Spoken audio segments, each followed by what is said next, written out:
Waalaikumsalam. Magandang mainit po na tanghali sa inyong lahat. Mga mahal kong ka-Duterte! Duterte! Duterte! Duterte! Duterte! Napakasarap pong pakinggan. Kahit na iba-iba yung diction natin, sino ang galing ng ibang lugar, hindi ng Netherlands? Wow! Lahat po kayo bumiyahe dito. Sino ang nagbayad ng biyahe nyo? Meron kami dito! Ulitin ko ha. Meron bang bayad dito? Wala! Ang driver namin. Yan! Ang driver namin bayad. Good! May pera kami! May pera kami! May pera kami! May pera kami! Of course! Ang sarap madinig ko na. Merong mapera kami. Merong may pera kami. Walang bayad dito. Lahat ito nagmamahal sa bansang Pilipinas.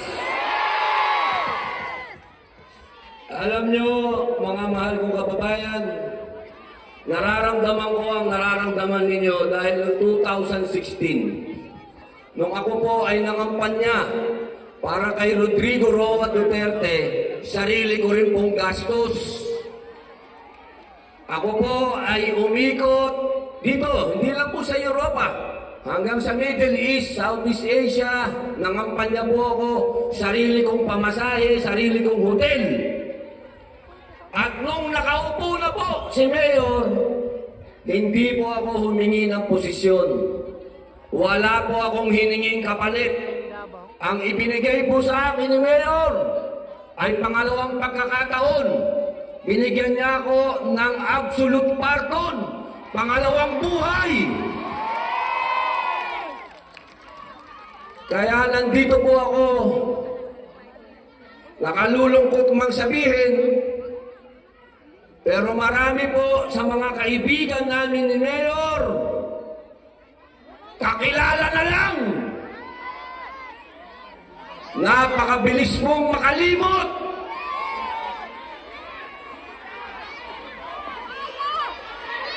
Pero kami naliligayahan sapagkat ang ganap na ito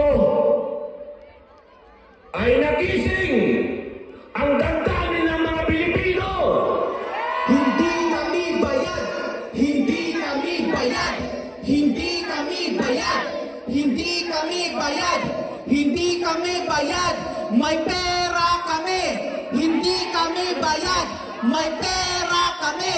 Hindi kami bayad! May pera kami!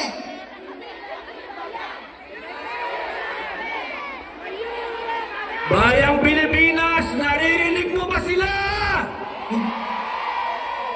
Hindi kami bayad! May pera kami! Hindi kami bayad! May pera kami! Hindi kami bayad! May pera kami! Yan!